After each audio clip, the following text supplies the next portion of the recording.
On va faire un petit récap de la séance précédente. On avait parlé des variables. Quand on fait A reçoit 10 par exemple, cette instruction, ça fait quoi? Cette instruction, ça garde la valeur 10 dans la variable A. La variable A étant le box, on va garder 10 dans le box qui est appelé A. Mais maintenant, si on veut que le box nous pose la question quel nombre on veut garder dans le box. Voilà, on a notre box. Il va nous poser la question quel nombre voulez-vous que je garde? Voilà. Alors ici, moi, je réponds par exemple, je garde le nombre 10. Voilà, donc le box, il va me dire par exemple, ok, donc c'est une petite conversation entre moi et l'ordinateur. Maintenant, voyons comment ça marche dans le code réel de Python. Voilà, j'écris A reçoit. A, c'est le nom de mon variable, le nom de mon box. Voilà, A reçoit input. Input, c'est la façon de dire que le box va me poser la question quel nombre je veux garder. Et voilà, j'écris la question que le box ou bien ma variable me pose comme utilisateur. Voilà, la box me dit quel nombre voulez-vous que je garde? C'est la question. Il me demande le nombre que je veux garder.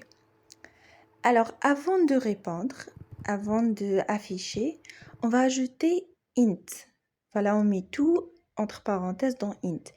Int, ça veut dire que l'information, bien la valeur que je vais entrer, c'est un nombre et pas autre chose. Voilà, et je fais print, vous avez choisi A.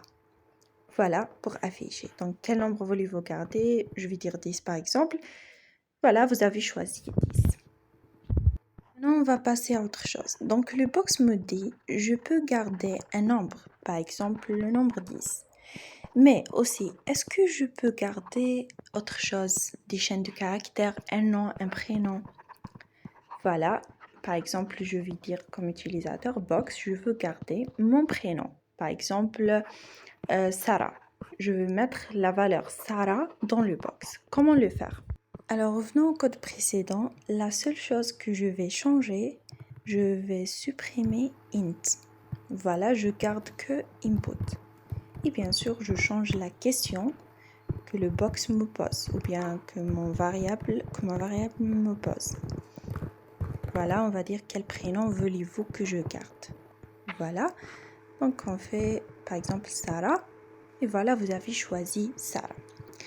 Donc, si par exemple je mets int, voilà, vous allez constater qu'on aura une erreur.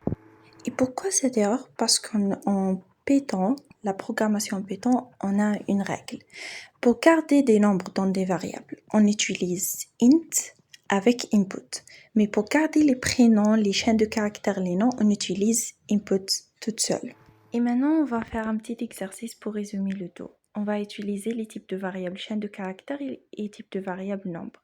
Alors, la variable prénom, est-ce qu'on utilise input ou bien input plus int? Voilà, on utilise input toute seule parce que c'est une chaîne de caractères. Alors, on va faire input. Comment appelez-vous? Et âge, input ou bien int plus input? Voilà, c'est int plus input parce que c'est un nombre. L'âge, c'est un nombre. Alors, maintenant la variable couleur. Voilà, c'est input toute seule parce que c'est une chaîne de caractères. Et voilà les trois questions. Comment appelez-vous? Vous avez quel âge? Quelle est votre couleur préférée? Et maintenant, on va faire un print. Je m'appelle, j'ai et ma couleur préférée. Voilà, Sarah, par exemple, j'ai 16 ans. Ma couleur préférée, c'est bleu. Je m'appelle Sarah, j'ai 16 ans, ma couleur préférée est bleue. Et voilà, c'est tout pour aujourd'hui. On se voit à la prochaine.